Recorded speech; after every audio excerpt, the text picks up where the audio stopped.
Bom dia! Hoje, em matemática, nós vamos começar na página 104 e vamos falar a relação entre volume e capacidade. A gente lá atrás, nós falamos sobre volume, eu até mostrei uma formulazinha para calcular o volume, do metro cúbico, centímetro cúbico, falamos sobre isso. Eu ensinei a fórmula do cubo, volume do cubo, tá? E aqui vamos ver aqui, ó, a capacidade é o volume interno de um recipiente. Então, aqui nós temos, ó, uma garrafinha de água, uma latinha de suco, uma caixinha de leite. A capacidade é o que tem dentro dela, é quanto ela pode receber de líquido, tá bom? Então, aqui a gente vê, ó, que a água, 600 ml. Geralmente, essa garrafinha aqui não é 600 não, tá, gente? Geralmente, essa garrafinha aqui é de 500 ml. Latinha de 350 ml e a caixinha de 1 litro. Vamos traduzir esse ml. Me respondam uma coisa. Esse aqui... Não, tá muito feio isso, muito ruim.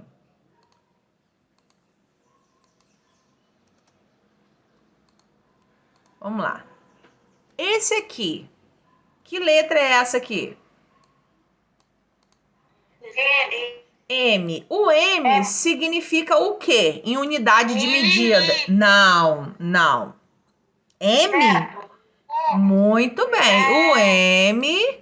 Vamos prestar atenção na pergunta, porque vocês ficam focados em outra coisa.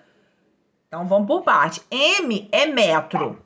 Quando eu boto cm, é quem? Isso, centímetro.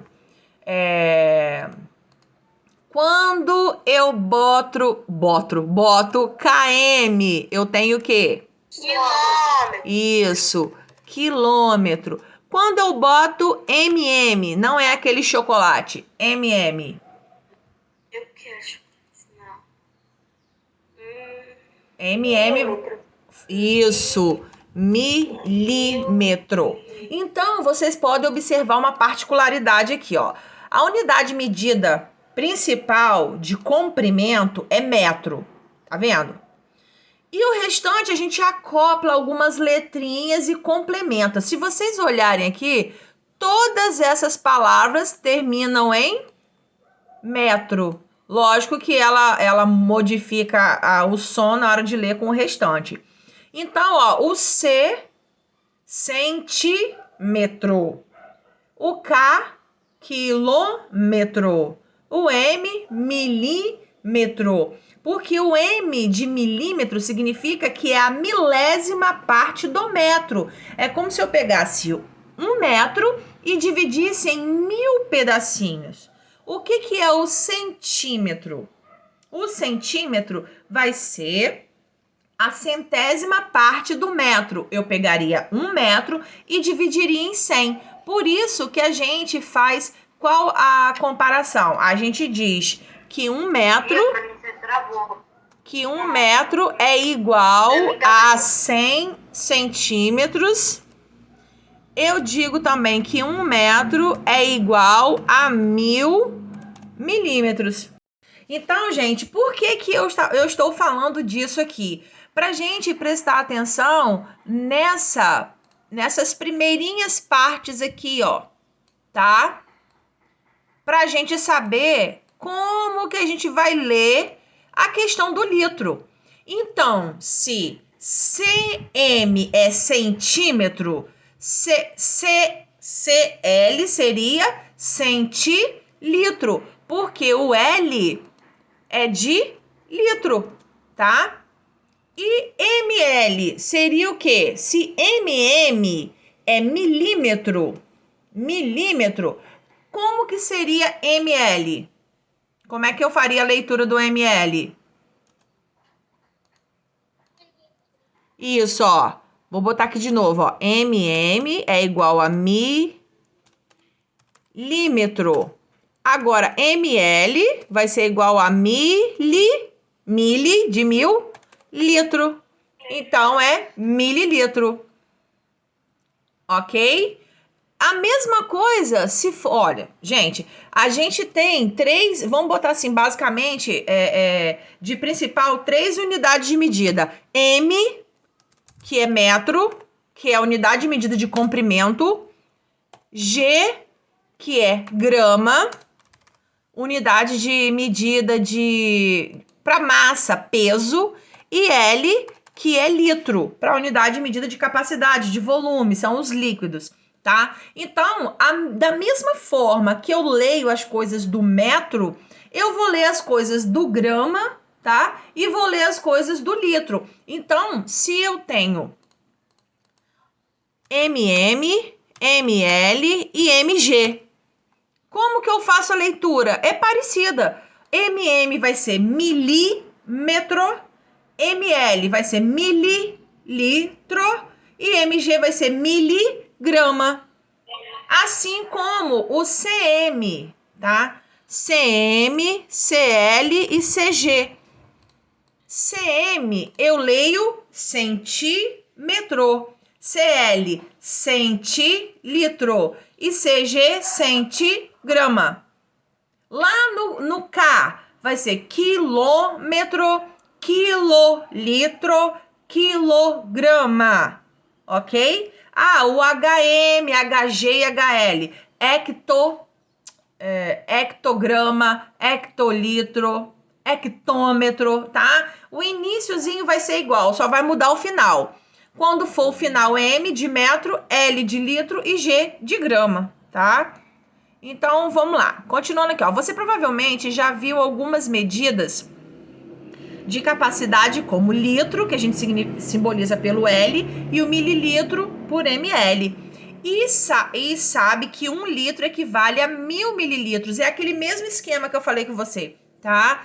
Um metro posso transformar em 100 centímetros, posso transformar em 1000 milímetros. A mesma coisa com o litro, tá? Um litro eu posso transformar em 1000 mililitros, em 1000 ml, porque o ml ele vai significar como se eu pegasse 1 litro e dividisse em 1000 partes, tá? Então essas coisinhas aqui que a tia grifou, eu gostaria que vocês grifassem também, tá?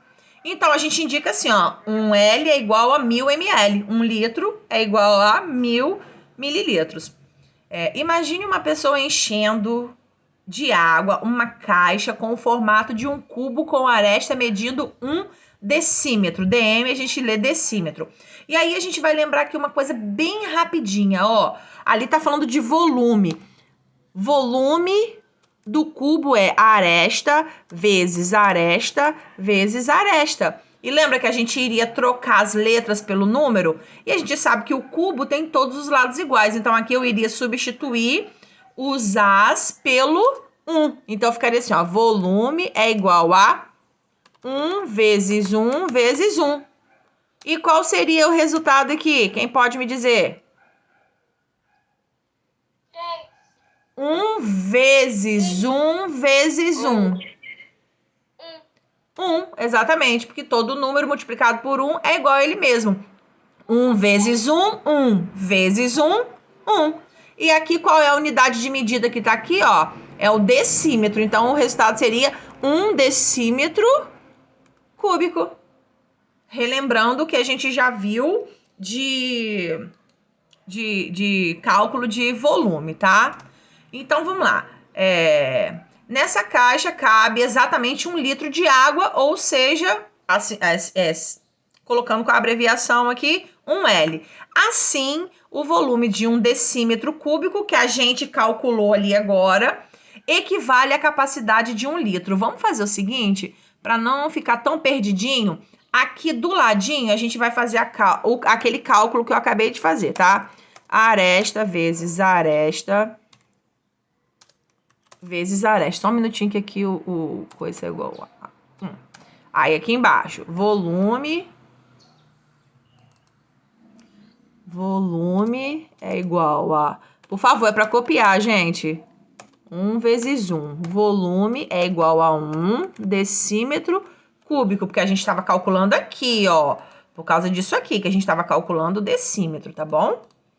Então, tá aqui. Então, copie isso aqui do ladinho para vocês poderem entender como que chegou esse resultado aqui, tá? Tá aqui o cálculo. Então, significa... O que significa equivalente? Equivale a mesma coisa. Então, 1 decímetro cúbico, tá? Nessa caixa d'água, tem a capacidade de 1 litro, ok? Aqui tem outras relações que a gente também faria conversões. Não precisa se apegar nessa questão de conversão agora, tá? Que a gente vai ver de uma outra forma mais simples de fazer conversão mais pra frente um pouquinho, tá? Então, vamos aqui, ó. Nessa questão 25 aqui. Observe a conta de água de uma residência. Vamos lá. Vamos olhar essa colinha que tem aqui, ó. Aqui, ó. Porque aqui a gente tá falando de metro cúbico, então a gente tem uma colinha aqui. A gente sabe que 1 metro cúbico é igual a 1000 litros. E como que eu iria fazer esses 23 metros? Olha, vamos raciocinar. 1 metro cúbico é igual a 1000. Aqui, porque meu apoio tá muito ruim, por isso que o negócio aqui tá saindo muito ruim. Então, vou pegar esse aqui, só um minutinho, pra gente poder entender, tá? Ó, se eu tenho 1 metro cúbico e digo que ele é igual a 1000 litros, se eu tivesse 2 metros cúbicos, quanto eu teria? Quem pode me dizer? 2000. Isso, 2000 litros. Vamos lá, se eu tivesse 5 metros cúbicos, quanto eu teria? 5000. Isso, 5.000. Agora aqui do ladinho. Se eu tivesse 10 metros cúbicos, quanto eu teria? 10.000. Isso, 10.000 litros. Então, isso significa que se eu tenho 23 metros cúbicos, eu tenho quantos litros? 23.000. Isso aí, 23.000 litros, tá? Então, tá aqui a resposta, 23.000 litros. Aqui na página 105, vocês já podem escrever aqui em cima, importante, porque isso aí é coisa para estudar, tá bom? Então, relembre o que você estudou e veja se aprendeu tudo. Os sólidos geométricos são classificados em poliedros e corpos redondos. Então, aqui nós temos o exemplo de poliedros, que são divididos em prismas, pirâmides e outros tipos, e os corpos redondos, ok? Vamos só relembrar aqui os prismas, eles são compostos por... As faces dele são retângulos com bases diferentes, tá? Todos vão ter retângulos com alguma base hexagonal, triangular, quadrangular, etc. E pirâmide, né? Os ladinhos, as faces, são compostas por triângulos e ele só tem uma pontinha, tá? Os triângulos juntam e formam uma pontinha. Corpos redondos são aqueles que têm a possibilidade de rolar, tá bom? Em qualquer poliedro, o número de vértices mais, é literalmente mais mesmo, sinal de mais o número de faces é igual ao número de arestas mais 2. Nós vimos isso aqui, né? Então, é tipo assim, ó. Isso aqui, ó. 8 mais 6. 12. 14. 14. Aqui não é mais, gente. Aqui é menos. Aqui não é mais, não. Aqui é menos. Aqui é menos. O livro aqui se equivocou. Então, 8 mais 6? 14, né? Dá 14. Menos 2. 12. Aqui, ó, o número de arestas. Vamos aqui, ó. 6 mais 5. 10. No. Quase. 11. 11. 11 menos 2 dá quanto? 9. 9. Viu aqui, ó? 9. Vamos aqui, ó. 10 mais 7. 17. 17 menos 2. 15. Viu? Então, a gente sabe que qualquer poliedro, o número de vértices mais o número de faces, tá? A gente vai achar o resultado e fazer menos 2 e achar o número de arestas, tá? Então, é vértices mais face, menos 2, e a gente acha o número de arestas. Então, aqui a gente tem, falando desses poliedros aqui, cubo, prisma de base triangular, de base pentagonal, de base hexagonal, pirâmide de base triangular, quadrada, pentagonal, hexagonal, os números de vértices deles de face e o número total de arestas. Aqui também, galera, vamos anotar importante. O volume de um corpo é a medida do espaço ocupado por ele, tá? Então, aqui o volume vai ser 10, que a gente tem 10 cubinhos montando essa figura. Aqui, ó, o centímetro cúbico e o metro cúbico são unidades de medidas de volume. Tá aqui, ó, vamos anotar aqui do ladinho mais uma vez a fórmula do cubo para a gente não esquecer. E aqui embaixo vem falando sobre a capacidade e o volume interno de cada recipiente fazendo a transformação, tá? Agora vamos aqui para o nosso mapinha de aprendizagem, ok? Nós temos os sólidos geométricos, poliedros e corpos redondos, prismas e pirâmides, planificação, volume, centímetro cúbico, metro cúbico e volume e capacidade. Agora aqui nós vamos falar sobre geometria plana. Neste capítulo a gente vai identificar retas, semirretas e segmentos de reta, reconhecer retas paralelas, concorrentes e perpendiculares, classificar ângulos agudo, reto e obtuso, medir ângulos com o transferidor, classificar os polígonos e identificar seus elementos, classificar triângulos de acordo com as medidas dos seus lados e dos seus ângulos, distinguir paralelogramos de trapézios, construir, ler, interpretar gráficos e linhas. Você já viu algo parecido com essa imagem aqui que vocês estão vendo? Não. Esses vitrais? Nunca viram, não? Não. Tem na igreja católica. Isso, é isso que eu ia falar. Lá na catedral tem, outras igrejas católicas mais antigas tem também esse tipo de vitral, tá bom? Agora, que figuras geométricas, vocês olhando para elas, vocês lembram? Figuras geométricas planas. Quadrado. Isso, quadrado, retângulo, triângulo, isso aí, muito bem. Como que você... Aqui embaixo já tá aparecendo a resposta, né, gente? Como que vocês acham que seria possível medir os ângulos desse vitral? Para a gente medir ângulos, a gente utiliza o transferidor, tá? Vou mostrar aqui para quem...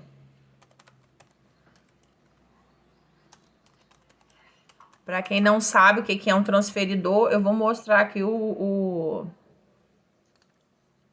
Tá vendo aqui? Tá aparecendo. Sim, vocês têm. Tá vendo aqui desse ladinho aqui, ó?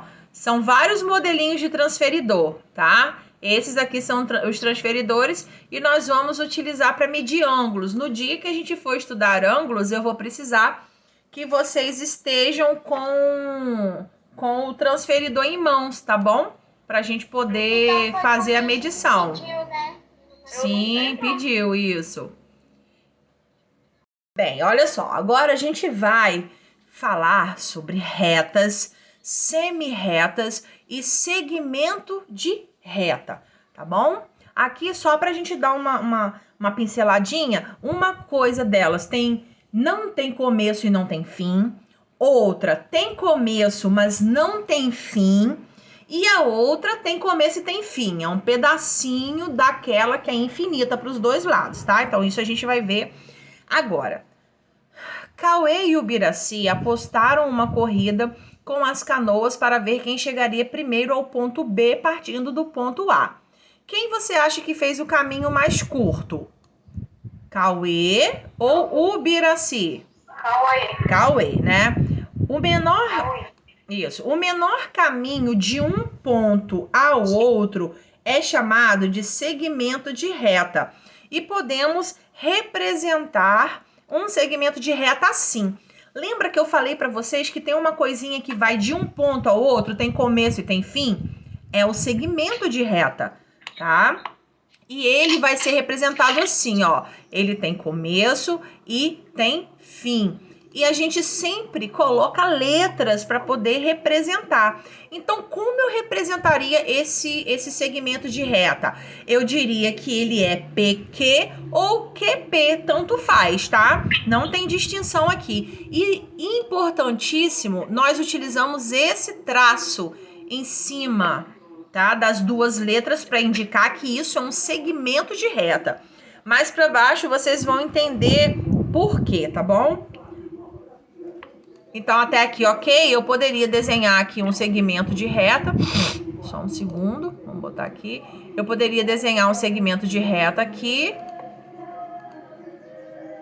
Ó, aí eu teria que colocar, né, que ele vai de um ponto a outro e colocaria letras aqui. Por exemplo, J e K. Como que eu escreveria o nome desse segmento de reta? Eu poderia dizer que ele é JK ou poderia dizer que ele é KJ. Não tem diferença.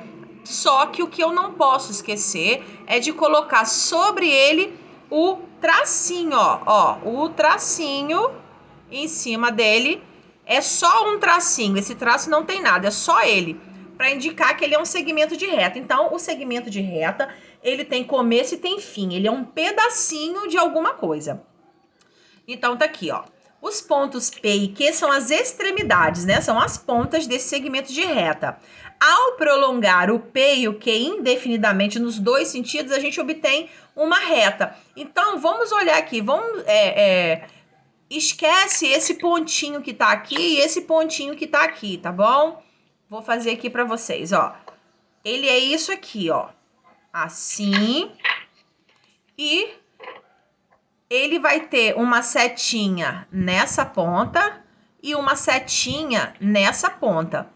E o nome dela vai ser R minúsculo, que indica reta. Então, a reta, vocês estão vendo que tem setinha para um lado e setinha para o outro? Significa que ela não tem começo e nem tem fim. Ela é infinita, tá bom? A reta é infinita. E esse segmento de reta que foi o que eu falei para vocês, que é um pedacinho da reta, sendo que tem começo e tem fim. Então, se a gente fosse representar essa reta PQ, olha só a particularidade que tem aqui. Aqui, ó, no segmento de reta, nós temos um traço em cima. Agora, aqui, indicando a reta, o que que tem em cima? Quem pode me dizer?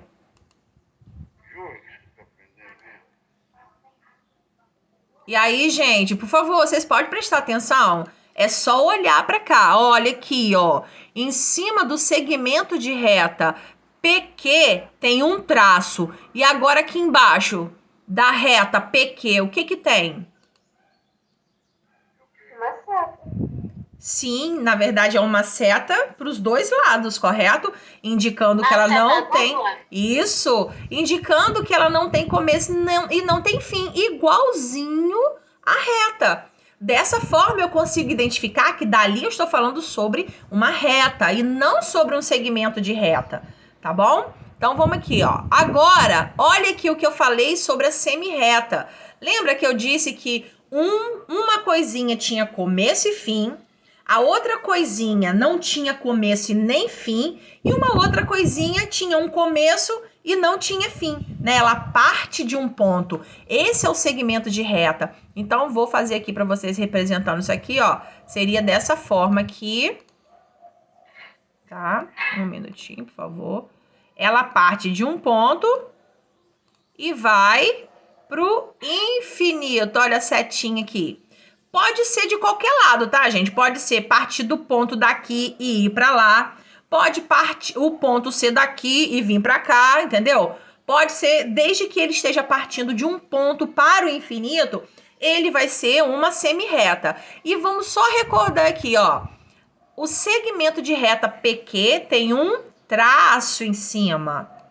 A reta PQ tem uma seta dupla, né? Setinha para um lado e setinha para o outro. E olha aqui essa semi-reta, o que que tem em cima? Uma seta. Isso, uma seta só para um lado, né? Então, aqui a gente diferencia a forma de nomear essas figuras, tá? Seja reta, semi-reta ou segmento de reta. Olha uma particularidade que eu vou falar com vocês, olha só. Eu vou, ó, não, calma aí. Isso aqui é o que eu desenhei? Quadrado. Isso, é um quadrado. Esse quadrado, ele tem quantos lados? 4 lados. O que vocês acham? Vamos olhar só esse ladinho aqui que eu passei um roxinho em cima. Vocês acham que esse pedacinho aqui é uma reta, é uma semi-reta ou é um segmento de reta? Segmento de reta. Exatamente, é um segmento de reta porque ele tem começo e tem fim. Então, os lados das figuras geométricas planas, elas são formadas por segmentos de reta. Então, ó, por exemplo, aqui, ó. Eu tô desenhando um triângulo. O triângulo tem quantos lados? 3 lados. Então, e cada pedacinho desse é um segmento de reta, tá? Se eu fosse desenhar um retângulo, um trapézio, um paralelogramo, todas as figuras planas, elas são feitas de segmentos de reta, são pedacinhos de reta, tá bom? Vamos aqui agora para o outro ladinho, por gentileza, mudando de página. Na primeira questão tá assim, ó, veja as linhas desenhadas por Henrico. Ali eu tenho 1, 2, 3, 4. Eu tenho 4 linhas. Tem uma azul, uma vermelha, uma amarela e uma verde. A letra A tá perguntando assim, ó, quais dessas linhas coloridas, é para escrever a cor, quais dessas linhas coloridas representam segmentos de reta? Vermelho e amarelo. Isso aí, vermelho e amarelo. Por que, gente? É super importante vocês entenderem isso. Porque todas elas são linhas, mas a azul e a verde, elas não são retas, tá? Porque reta é literalmente uma coisa que é reta. E aqui nós temos linhas que têm curvas. Então, toda vez que aparecer uma figura, ela pode até ter um pedaço reto, mas em seguida ela apresenta uma curva, ela não é uma reta, ela não é uma semi-reta e não é um segmento de reta, tá bom? Elas são linhas. Agora, na letra B, quais são as extremidades desses segmentos? Como que a gente daria o nomezinho para o segmento de reta vermelhinho? Como é que ficaria o nome dele? B e MN. Eu tô na vermelha ainda. A e B. Mas o que eu preciso colocar na A e B?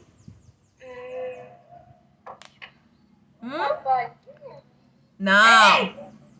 Uma coisa. A setinha. Não, a setinha não. É quase isso.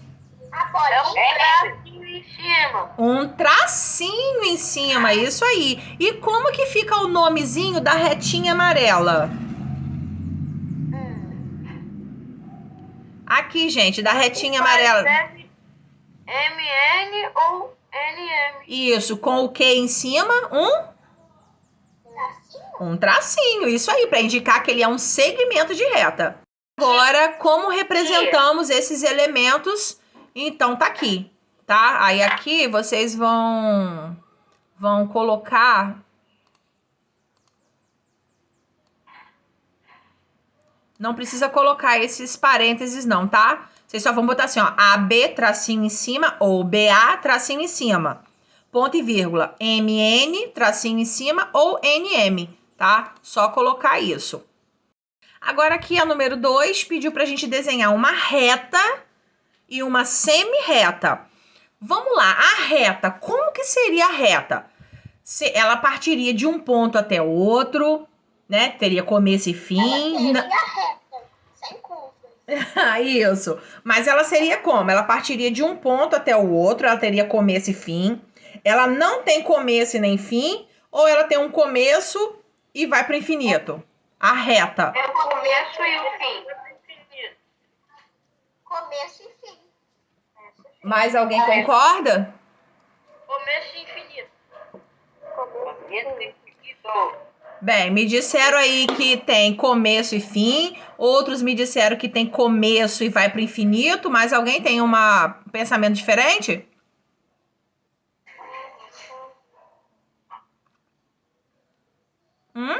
E a semirreta? Como que seria a semirreta?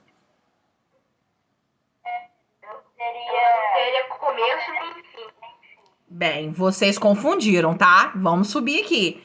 Quem não tem começo e não tem fim é a reta. A semirreta, ela parte de um lugar e vai para o infinito, tá?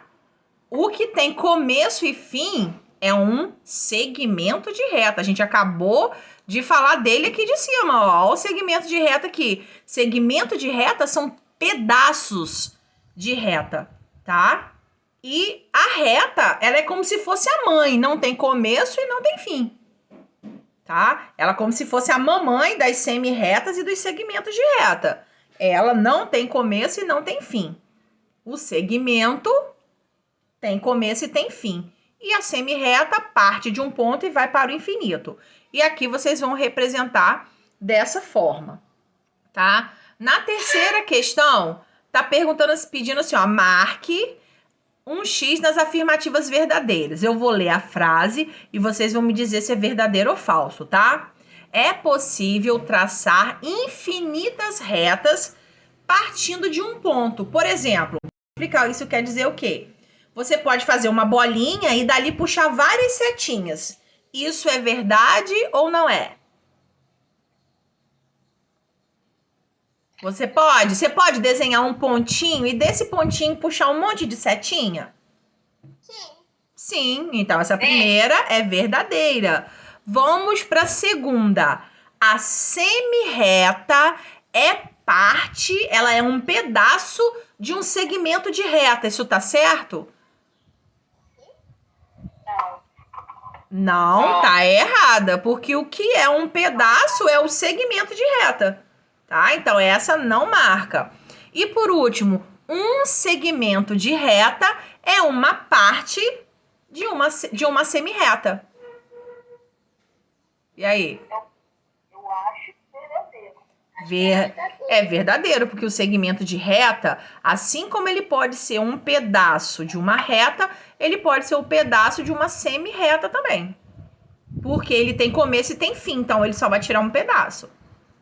Bem, agora dando continuidade nessa questão de retas, nós vamos falar sobre retas paralelas, concorrentes e perpendiculares. Mas antes eu quero falar sobre 3 coisinhas com vocês.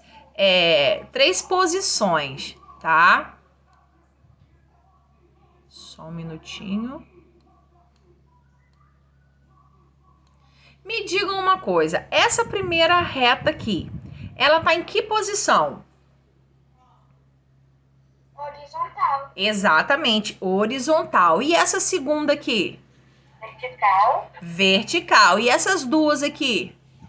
Diagonal. Que a gente dá o nome também, que elas são inclinadas. Então, a partir dessas 3 posições, a gente vai formar essas retas abaixo. Então, olha só, dá uma olhada nessas 2 retas roxas, tá? Elas estão inclinadinhas, mas elas poderiam estar em pezinhas ou poderiam estar deitadinhas. Só que se você observar aqui e você continuar desenhando essas retas, eu pergunto a vocês, vocês acham que elas podem se cruzar? Tipo assim, uma passar por cima da outra? Não. Isso se chama retas paralelas. Elas não se encontram. Elas podem continuar infinitamente o seu caminho, que elas nunca vão se cruzar, ok? Muito bem. Então, agora nós vamos para essa segunda reta aqui, que é a concorrente. Quem pode me dizer que essa concorrente ela é formada por duas retas? Qual a posição dessas retas aí, dessas linhas? Vertical.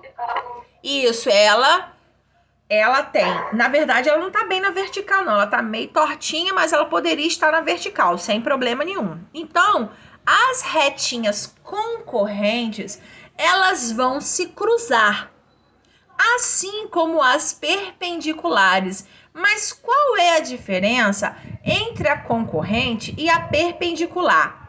A perpendicular, ela vai se cruzar, mas sempre vai ser uma reta na horizontal e outra na vertical. Horizontal e vertical. E as concorrentes, elas podem ser vertical com inclinada ou horizontal com inclinada. Na perpendicular, não, tá? Perpendicular é vertical com horizontal. Se aparecer cruzando alguma retinha inclinada, ela já vai ser concorrente, tá? Então, paralelas não se encontram. Perpendiculares é o encontro das retinhas horizontais com verticais. E as concorrentes é o encontro das retinhas horizontais com inclinadas ou verticais com inclinadas, ok? Então, tá aqui, ó. As retas paralelas estão posicionadas lado a lado e não se cruzam, mesmo se forem prolongadas para os dois lados, tá? Então, aqui é a forma que a gente identifica uma reta, a gente já sabe, né? É setinha para os dois lados. As retas concorrentes se cruzam em um único ponto. As retas perpendiculares são retas concorrentes que se cruzam formando ângulos retos. Ângulos retos, que a gente vai ver o que é ângulo lá na frente, é o chamado de ângulo 90 graus. É como se eu pudesse fazer um quadradinho aqui dentro, tá? Mas basicamente, o que a gente pode falar? Retas paralelas não se cruzam. Retas concorrentes se cruzam. Retas concorrentes é o cruzamento de retas verticais com inclinadas ou horizontais com inclinadas. E as perpendiculares, elas são o cruzamento de retas horizontais com verticais, tá bom? Agora, vocês na próxima página vão pesquisar uma imagem que lembre retas paralelas e podem desenhar nesse espaço aqui da questão decola. E desenhar, tá bom? Na questão número 4. Vou dar um tempinho para vocês. Então aqui, gente, ó, a gente tem o exemplo de uma escada, né? Porque se eu continuar aqui, ó, desenhar esse negocinho marrom, ó, tá vendo? Ela aqui vai ser perpendicular, os degraus, mas de um degrau para o outro, ele é paralelo, assim como a lateral, que eu botei de cinza, né? Elas são paralelas. E de um degrauzinho para o outro, que eu desenhei de marrom, eles também são paralelos, ok? Agora, na próxima questão, tá falando assim, ó, observe as retas abaixo. E aqui eu quero que vocês vão identificar os cruzamentozinhos delas, tá? Primeiro vocês vão dizer quais são as retas paralelas. As retas paralelas são aquelas que não se cruzam. São duas letrinhas minúsculas.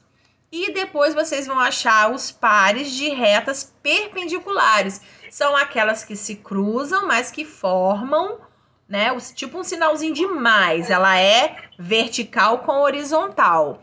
E quantos pares de retas concorrentes, aquelas que se cruzam, tem aí? Vou dar um tempinho para vocês.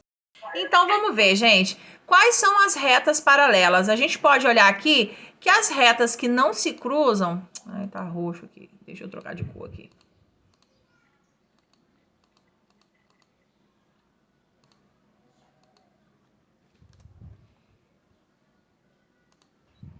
As duas retas que não se cruzam são essas aqui, ó, que eu puxei amarelinho. E quais são as retas? R e S. Então, tá aqui, ó, retas R e S. Agora, a gente vai olhar aqui quais são os pares das retas perpendiculares. Deixa eu mudar de cor aqui. As retas perpendiculares, tá? Se a gente mudasse de posição, se a gente inclinasse o livro, a gente ia ver que aqui forma o ângulo de 90 graus, é aqui e aqui, tá? Então, quais são essas duas retas, ó? Vou passar de verde aqui. Tá? Vou botar de verde agora. Então, quais são essas retas? É a R com a T e a S com a T. Aqui a gente tem a impressão de que ela está inclinada, mas se você pegar o livro e mudar de posição, você inclinar o livro, você vai ver que essas duas elas não estão inclinadas, tá? Elas estão na posição vertical e horizontal, tá? E elas formam o ângulo de 90 graus, que foi o que eu expliquei, que é o que é mais importante aqui para a gente identificar. Deixa eu ir apagando aqui para a gente poder ver o restante.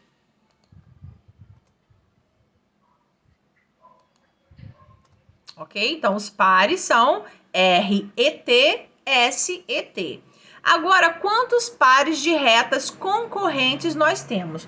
Nós sabemos que as perpendiculares, elas também são retas concorrentes. Só que aqui a gente vai analisar somente as retas que estão realmente inclinadas, tá? Então, aqui eu tenho essa, olha aqui, ó. Eu tenho essa, é o encontro que eu tô mostrando, e essa aqui. Então, quantas retas concorrentes eu tenho? 3. Isso aí, muito bem. 3, tá? Se eu fosse levar em consideração as perpendiculares, que também são concorrentes, mas só para a gente não confundir, seriam 5, tá? Mas como a gente tá fazendo essa divisão de concorrente e perpendicular para ficar mais fácil para a gente entender, a gente vai contabilizar somente 3 retas, que são com retas verticais ou horizontais, juntando com as inclinadas, tá? Aqui tá falando, veja como Celina construiu 2 retas paralelas usando a régua e o esquadro, né? Ela posicionou a régua em pé e com o esquadro ela traçou a primeira linha, depois desceu alguns centímetros e traçou a segunda. Aí você não necessariamente precisa de um esquadro. Você tendo uma reguinha, você posiciona ela em pé e vem com algum objeto que dê para fazer uma reta. Pode ser até a beiradinha da sua agenda, pode ser quem tiver um estojo durinho, o estojo, só para que a linha não fique torta, tá? Então você pode vir numa parte que pode usar isso aí sim, até porque isso também é um esquadro, tá? Aqui você puxa uma linha, depois você desce uns 2 centímetros e 2 ou mais centímetros e vai puxar a outra, tá bom? Então agora vocês vão desenhar aqui embaixo alguns pares de retas paralelas, tá? Eu vou querer que vocês façam 3 pares de retas paralelas. Quero retas paralelas, olha aqui pra mim, por favor, rapidinho. Olha pra mim. Eu quero que vocês desenhem retas paralelas assim, deitadinhas, retas paralelas em pezinhas, inclinadas para a direita e inclinadas para a esquerda, tá? E vou dar um tempinho para vocês estarem concluindo esse exercício. Então, tá aqui os exemplos das retas paralelas que eu disse que eu queria. Elas na vertical, horizontal, inclinada para a direita e inclinada para a esquerda. Encerrando o livrinho aqui.